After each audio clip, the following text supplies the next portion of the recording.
A church full of grace. The News Church.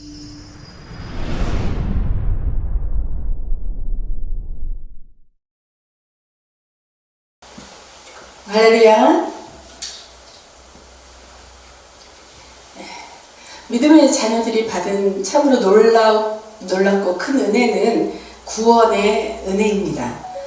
세상이 줄 수 없는 이 은혜는 그리스도 보혈로 말미암아 우리를 구속하시고 영원한 생명을 약속하시는 은혜입니다. 이 은혜 안에서 우리는 단지 천국을 소망하며 기다릴 뿐만 아니라 이 땅에서 구원의 완성을 이루어가는 동안 주님께서 허락하시는 크고 작은 은혜들을 경험하며 살아가고 있습니다. 우리 교회가 지난주에는 추수감사절로 기념예배 드렸죠. 곡식이나 물질의 풍성함에 대한 육적인 감사도 있었지만 영적으로도 우리의 생명을 지켜주신 하나님께 감사하며 우리를 통해 잃어버린 영혼들을 찾으시고 하늘나라 확장해 가시는 하나님의 은혜를 기억하는 예배로 우리가 감사와 영광을 돌렸습니다. 이스라엘이 가나안 땅을 점령하기까지 또 모세에서 여호수아에 이르기까지 여호와 하나님께서 역사하신 일들을 여호수아가 백성들에게 상기시켰습니다. 그는 믿음의 조상 아브라함에서 시작하여 광야에서의 여정 그리고 가나안 땅의 점령을 위해 전쟁을 이끄신 그 하나님의 은혜를 하나하나 열거했습니다. 물론 하나님이 오랜 시간 그 행하신 사건을 사람의 입으로 그 짧은 시간 안에 모두 다 말할 수는 없겠지만 그럼에도 불구하고 여호수아는 백성들이 하나님의 은혜를 잊지 않고 기억하기를 간절히 바라는 마음으로 연설에 임했습니다. 이와 관련된 내용을 성경 여러 곳곳에서 찾을 수 있는데요. 제가 찾아갖고 왔습니다. 우선 신명기 6장 12절이에요. 너는 조심하여 너를 애굽 땅 종 되었던 집에서 인도하여 내신 여호와를 잊지 말라. 이 말씀은 이 이스라엘 백성이 약속의 땅에서 풍요로워지면서 하나님의 구원을 잊지 않도록 경고하는 말씀이죠. 또 신명기 8장 2절에는 내 하나님 여호와께서 이 40년 동안에 내게 광야의 길을 걷게 하시는 모든 일을 기억하라. 이는 너를 낮추시며 너를 시험하사 내 마음이 어떠한지 그 명령을 지키는지 지키지 않는지를 알려 하심이라. 아멘. 광야 40년 동안 하나님께서 행하신 일들을 기억하라는 말씀으로 이는 하나님의 인도하심과 공급하심을 되새기며 그분의 말씀을 신뢰하고 순종하라는 말씀입니다. 또 이사야 46장 9절 말씀입니다. 너희는 옛적 일을 기억하라. 나는 하나님이라. 나 외에 다른 이가 없느니라. 나는 하나님이라. 나 같은 이가 없느니라. 아멘입니까? 자, 이 구절은 하나님의 유일성과 그분의 능력을 강조하며 하나님께서 역사 속에서 행하신 모든 일들을 기억하라는 명령입니다. 잊지 말라, 기억하라. 이러한 단어를 통해 반복하신 말씀을 오늘 본문에서도 여호수아가 이스라엘 백성들을 소집하여 말씀을 되새기면서 그들과 하나님 사이의 언약을 새롭게 하고 백성들로 하여금 하나님만을 섬기며 충성할 것을 다짐케 합니다. 이는 단순한 회상의 시간이 아니라 그 은혜에 반응하며 새롭게 헌신하는 신앙의 결단을 요구하는 중요한 순간이었습니다. 여러분 각자도 하나님께서 주시는 은혜가 참으로 많을 줄로 압니다. 오늘 이 시간 저와 여러분도 말씀을 통해 받은 은혜를 기억하고 그 은혜에 응답하는 믿음의 결단을 내리는 귀한 시간과 감사로 새롭게 하는 헌신하는 그러한 결단의 시간이 되길 예수님 이름으로 축원합니다. 자, 이제 본문 1절부터 우리 함께 나눠보겠습니다. 1절 여호수아가 이스라엘 모든 지파를 세겜에 모으고 이스라엘 장로들과 그들의 수령들과 재판장들과 관리들을 부르매 그들이 하나님 앞에 나와 선지라. 아멘. 자, 앞서 23장에서 여호수아는 나이가 많아 늙어서 이스라엘 백성들에게 마지막 고별사처럼 엄숙하게 권면을 한 내용이 있습니다. 그러나 자비로운 하나님께서 그의 생명을 더 연장시켜 주셨어요. 그래서 그는 최선을 다해서 24장 오늘 본문에 말씀한 것처럼 이스라엘 백성들을 다시 소집한 것입니다.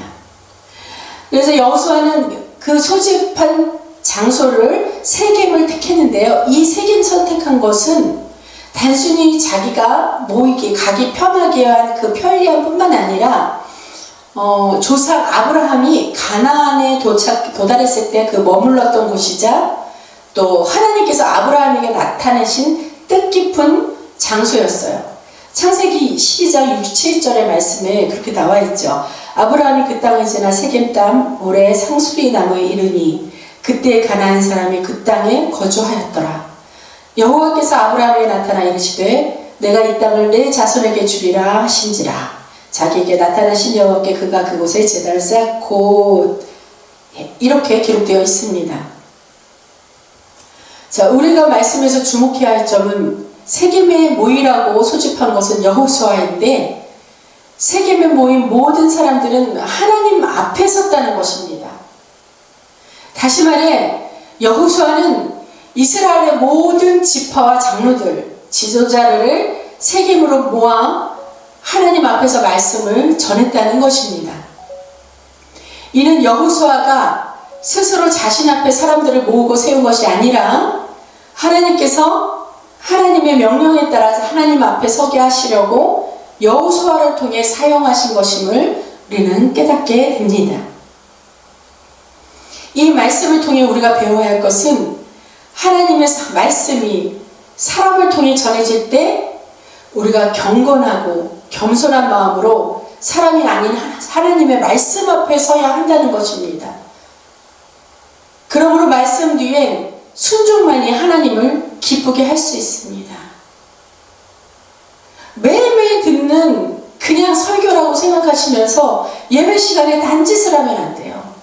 앉아서 오늘 말씀에 무슨 말씀을 주실까 마음을 새롭게 해서 들으신다면 하나님께서 내게 필요한 말씀을 분명 공급해 주실 줄로 믿습니다. 겸손함으로 말씀 앞에 주님 앞에 서시기를 주 예수 그리스도의 이름으로 권면드립니다. 자, 이처럼 하나님은 이스라엘 백성을 이끌어 가시는 그리고 저와 여러분의 위대한 구속자이십니다. 어느 날 여호수아가 이스라엘 모든 지파가 이렇게 모인 회의에서 소집하였다고 그랬죠. 그래서 이렇게 말하기 시작하였습니다. 자, 뭐라고 말을 했느냐? 여러분, 내가 이곳에 서서 말씀을 전하는 이유는 하나입니다. 여러분이 이 땅에 이르게 된 과정, 그 길을 잊지 말고 하나님께서 어떻게 여러분을 인도하셨는지 기억하라는 것입니다. 이렇게 여호수아가 얘기했다는 거예요. 그러면서 하나님의 일을 하나하나 상기시켰습니다. 그리고 계속해서 말씀을 이어가요. 먼저 하나님께서는 여러분의 조상 아브라함을 부르셨습니다. 아브라함은 본래 우상을 섬기던 사람으로 하나님을 알지 못하는 사람 중 하나였죠. 그런데 하나님은 그를 부르셔서 약속의 땅으로 인도하시기로 결단하셨습니다. 아브라함이 그 명령을 따라 순종했기에 하나님께서는 그에게 후손을 주시고 그 후손들이 이 땅을 차지하게 하셨습니다. 그 후 아브라함의 자손 이삭과 야곱 그리고 그들의 자손들이 하나님의 은혜로 살아갔습니다. 그러나 그들이 애굽으로 내려가게 되었고 애굽에서 종살이를 하게 되었습니다. 그들은 거기서 고통과 괴로움을 겪었죠. 그때 하나님께서는 그들의 고통을 보시고 그들을 구원하시기로 하셨습니다. 그뿐입니까? 이스라엘 백성들에게 하나님이 어떻게 애굽에서 그들을 구원하셨는지 구체적으로 설명합니다. 자, 계속해서 여호수아가 말씀을 이어나가는 거예요. 하나님께서는 그들에게 큰 능력을 보이시며 홍해를 가르시고 그들을 건너게 하셨습니다. 그 후에도 그들을 떠나지 않으시고 광야에서 길을 인도하셨습니다. 그 광야에서 그들의 옷이 헤어지지 않고 그들의 발이 피곤하지 않게 하셨습니다. 또한 하나님은 하늘에서 만나를 내려주시고 그들에게 물을 주시며 전능하신 손길로 그들을 보호하셨습니다. 그러나 여러분, 하나님께서 그들을 이끌어 가실 때 그들은 끊임없이 불평하고 불순종했었습니다. 그럼에도 불구하고 하나님은 그들을 버리지 않으셨습니다. 그리고 하나님은 그들에게 젖과 꿀이 흐르는 땅, 바로 가나안 땅을 주시겠다고 약속하셨습니다. 여호수아는 그 후에 그들이 어떻게 이 가나안 땅에 들어오게 되었는지, 하나님께서 어떻게 그들을 승리하게 하셨는지에 대해 계속 이야기했습니다. 하나님께서는 그들에게 이 땅을 주시기 위해 수많은 왕들을 물리치게 하셨습니다. 이 땅의 모든 성읍을 정복하게 하셨고 그들은 마침내 이 땅에 정착할 수 있었습니다. 하나님께서 주신 이 땅, 이 약속은 여러분이 노력해서 얻은 땅이 아니라 전적으로 하나님께서 주신 은혜입니다. 하나님은 여러분을 위해 놀라운 일을 이루셨습니다. 이 땅에서 농사를 지어 먹을 수 있게 하셨고 여러분이 하지 않은 성읍에서 거주할 수 있게 하셨습니다. 여러분이 파지 않은 포도원과 올리브 농장에서 열매를 거두고 있습니다. 이 모든 것이 하나님께서 하신 일입니다. 여기까지가 본문 8절에서 13절까지 여호수아가 이스라엘에게 한 연설입니다. 여러분이 이 내용에 대해 조금 더 자세하게 알기를 원하신다면 창세기부터 신명기까지 이렇게 한번 정독을 해보셨으면 좋겠어요. 하나님께서 하신 그 놀라운 일들이 바로 나에게 하신 일들이라고 믿으면서 말씀을 대한다면 앞으로 여러분이 정말로 그렇게 기적같은 그러한 이스라엘에 행하신 하나님을 만나볼 수 있을 것입니다. 여호수아는 이스라엘 백성들에게 하나님의 은혜를 이처럼 상기시키며 그들의 삶을 돌아보게 했습니다. 이스라엘을 구원하시고 은혜로 이끄셨던 하나님께서는 결코 저와 여러분들도 버리지 않으셨습니다. 우리들 각자의 길을 항상 인도하시고 보호하신 줄 믿습니다. 지금 이 땅에 살아가는 동안 하나님께서 어떻게 은혜를 베푸셨는지 기억하면서 하나님께 감사하며 살기를 바랍니다. 이 모든 것은 하나님의 은혜입니다. 본문 14에서 15절 말씀입니다. 그러므로 이제는 여호와를 경외하며 온전함과 진실함으로 그를 섬기라. 너희의 조상들이 강 저쪽과 애굽에서 섬기던 신들을 치워버리고 여호와만 섬기라. 15절 만일 여호와를 섬기는 것이 너희에게 좋지 않게 보이거든 너희 조상들이 강 저쪽에서 섬기던 신들이든지 또는 너희가 거주하는 땅에 있는 아모리 족속의 신들이든지 너희가 섬길 자를 오늘 택하라. 오직 나와 내 집은 여호와를 섬기겠노라 하니. 아멘. 우리가 하나님을 선택하는 것이 아닙니다. 우리가 하나님께 택함을 받는 것입니다. 하나님은 우리의 주권자시며 그분의 은혜로 우리를 택하셔서 그리스도 예수의 보혈로 모든 죄를 구속하시고 의임으로 칭함을 받게 하셨습니다. 이로써 우리는 영생으로의 구원을 얻는 것입니다. 이는 전적인 하나님의 은혜와 주권에 의한 선택임을 믿고 우리는 감사해야 할 줄로 믿습니다. 근데 여호수아는 너희가 섬길 자를 오늘 택하라. 우리가 택하는 게 아닌데 하나님이 우리를 택해 주셨는데 여호수아는 너희가 섬길 자를 오늘 택하라고 백성들에게 얘기를 했어요.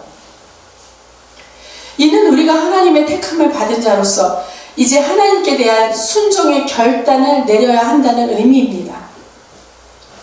하나님만을 섬기겠다는 결단을 내리라는 거예요. 우리의 선택은 단순한 결단이 아니라 하나님께 대한 순종과 믿음의 고백이 되어야 합니다. 자, 마지막으로 16절에서 18절 말씀입니다.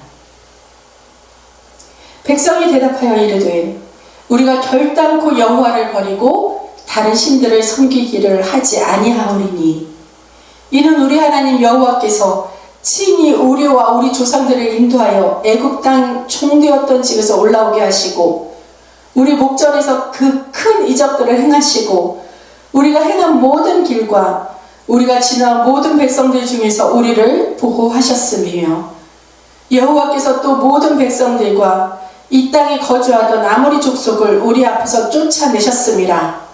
그러므로 우리도 여호와를 섬기리니 그는 우리 하나님이심이다 하니라.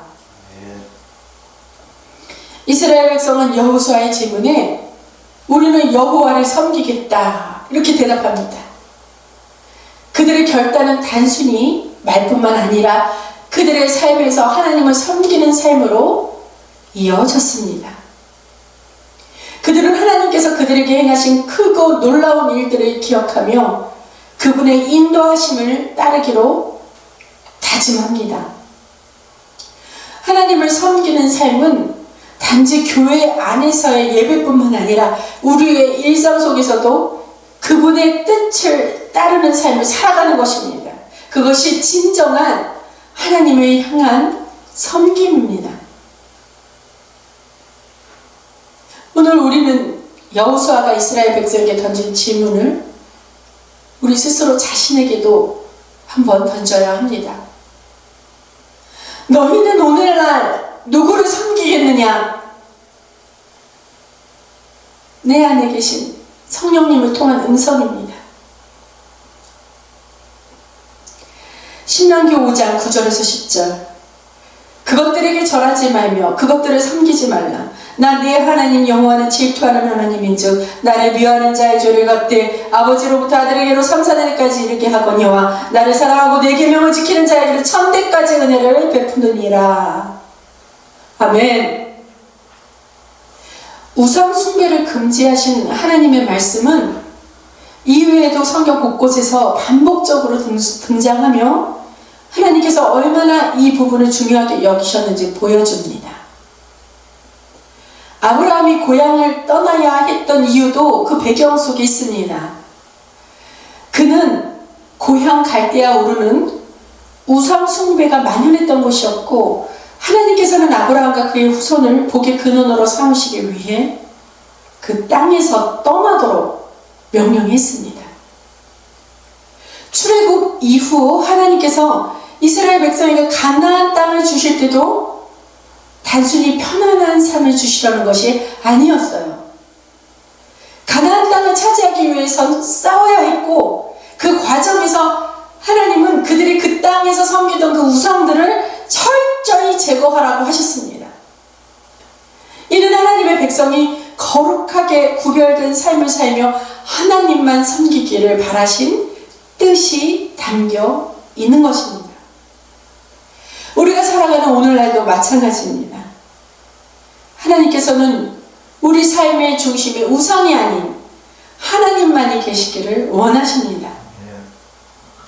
그러나 우리가 삶의 모든 결정에서 하나님께 묻고 기도하지 않고 내 자신의 생각과 방법에 따라 행동할 때가 많이 있어요. 이는 곧 나 자신이 하나님보다 우선이 될 때 나 자신 스스로를 우상으로 만드는 것과 다름없다는 것입니다. 이것이야말로 가장 위험한 우상 숭배입니다.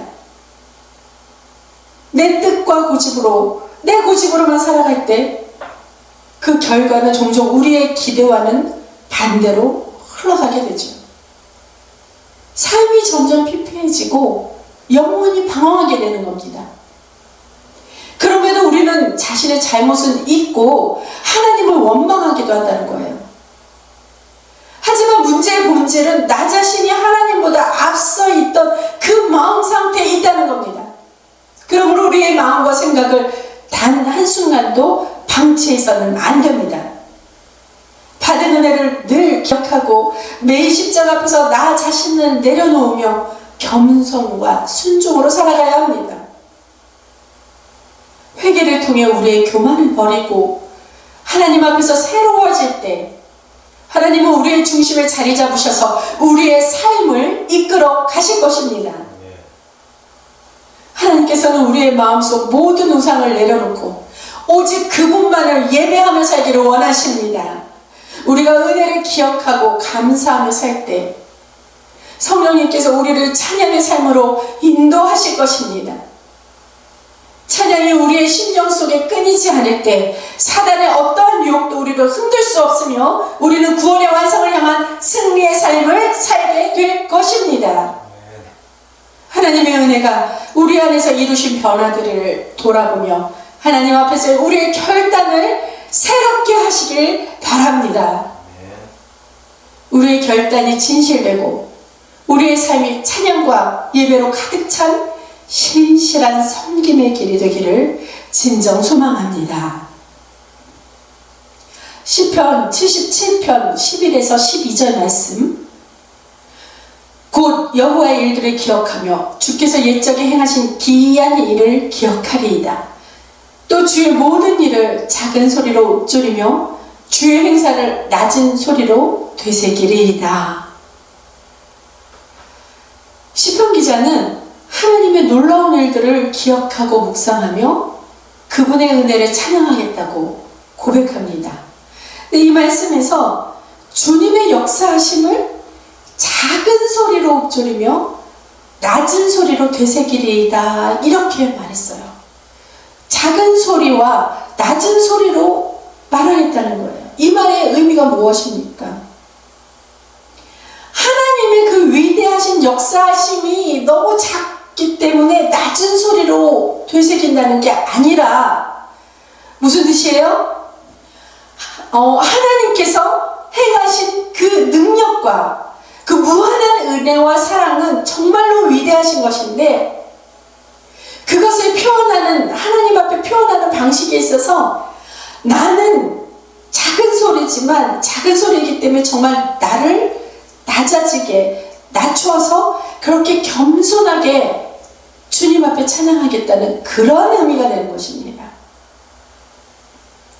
작은 소리와 낮은 소리로 그 은혜를 되새기는 것은 하나님 앞에서 나를 낮추고 그분만을 높이며 경배한다는 찬양한다는 그러한 표현이 되는 것이죠.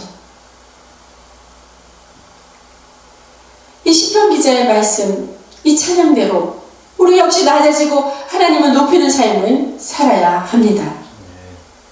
믿음과 은혜에 대한 감사함을 최고의 하나님께 최고의 찬양을 드리는 삶으로 살아가길 바랍니다. 어제 저와 우리 담임 목사님은 70명 정도의 그 한국미랄 선교합창단 연합하여서 함께 여수까지 갔어요. 그 여수에 위치한 애양원 병원에 찬양으로 섬기기 위해 다녀왔습니다. 여수 애양병원은 한국에서 처음으로 한센병, 나병이라고 그러잖아요. 그 환자들을 전문적으로 치료한 그 병원으로서 유명한 그 손양원 목사님이 이 병원에서 중요한 역할을 했던 곳입니다. 잠깐 손양원 목사님을 이렇게 한번 보면요, 나병 환자들을 위해 헌신적인 돌봄을 이어갔던 분이죠. 특히 환자들과의 그 밀접한 그 관계를 성령 안에서 유지했던 그러한 목사님이었어요. 그래서 그 목사님은 그 나병 환자들의 고름을 입으로 직접 빨아내면서 그렇게 치료하면서 사랑의 본을 보이셨던 분입니다. 확실히 이 목사님을 통해서 하나님의 역사하심도 있었습니다. 우리가 그 병원에서 행하신 여러 가지 하나님의 일들을 기억하면서 우리 찬양을 하고 돌아왔어요. 찬양을 통해서 하나님의 보호하심과 은혜를 구하면서 그 병원 환자분들과 관계자분들에게 찬양을 통한 위로와 격려를 전할 수 있었습니다. 찬양을 하면서 얼마나 뜨거웠던지, 우리가 마지막 시간에는 경배와 찬양을 그 환자들 객석에 다 나가면서 찬양을 같이 또 워십을 통해서 하고, 워십을 끝나면 그들을 위해 정말 끌어안고 기도하는 그러한 시간을 가졌습니다. 그러한 시간에 정말 우리가 이미 찬양으로 성령께서 하늘문을 활짝 열어줘서 충만하게 성령이 임하셨기 때문에 우리가 그냥 붙잡고 그들에게 붙잡고 기도할 때 주여 하나님 이 소리만 불러도 성령이 이미 역사하시는 거예요. 그들의 마음을 하나님께서 만지십니다. 얼마나 펑펑 울고 그들에게 어떠한 마음으로 하나님께서 다가가셨는지 다는 알지 못해도 그래도 기도하는 저는 느낄 수 있었어요. 그러면서 또 저는 거룩한 숙제를 가지고 안고 옵니다. 그들을 위해 기도했던 더 중보를 해야겠다는 그 마음과 너무 또 짧은 시간이라서 마음껏 기도하지 못했던 그 기도 제목들이 그 신령 영혼들에게 그 보여주셨어요. 하나님이. 그러니 그들을 위해 장소는 달라도 제가 기도를 해야겠다. 그러한 또 사명을 갖고 왔습니다. 그래서 그 시간이 얼마나 충만한 시간이었고 찬양 가운데 임재하신 그 성령의 충만함으로 말미암아 오히려 우리가 섬기고자 했던, 제가 섬기고자 했던 그 자리에 가서 제가 은혜를 더 많이 받고 돌아가는 그러한 감사와 영광이 충만한 날이었어요. 하나님께서 이 자리에 함께 하시고 우리의 찬양을 통해 위로와 힘 주심을 깊이 깊이 느끼면서 주님 앞에 영광 올려드립니다. 일상 가운데 우리가 생활하면서 보면 어느 날 이렇게 기분 좋은 일이 생길 때가 있어요. 그러면은 나도 모르게 어떠니까 설거지를 하면서, 주부 같은 경우도 설거지를 하면서 콧노래가 나오고 길을 걸어가면서도 흥얼흥얼 콧노래가 나오고 막 생각하면 생각할수록 떠올리면 너무 기분 좋죠. 그런 경험을 다들 한두 번들 그 이상 많이 하셨을 거예요. 분명. 마찬가지로 우리가 하나님을 깊이 사랑하고 받은 은혜에 감사하며 성령과 함께 동행하는 시간을 보낸다면 내 안의 심령을 통해 찬양이 저절로 넘쳐날 것이라는 겁니다. 이 찬양은 내가 느끼는 그 기분 좋은 그 콧노래하고는 감히 비교할 수 없을 만큼 엄청난 기쁨과 정말 큰 충만함을 가져옵니다. 우리가 그런 심령의 찬양을 주님 앞에 드리면서 살아갈 때 하나님의 더 큰 은혜와 사랑 안에서 우리의 삶은 더욱 풍성해지고 하나님과의 깊은 교제가 이루어지며 평안의 축복이 지속될 줄로 믿습니다. 그러한 삶이 저와 여러분 모두의 삶이 되기를 주님의 은혜와 인도하심 속에서 찬양의 삶을 살아가는 복된 저와 여러분 되시기를 그리스도 예수님 이름으로 축원합니다. 축원합니다. 기도하시겠습니다.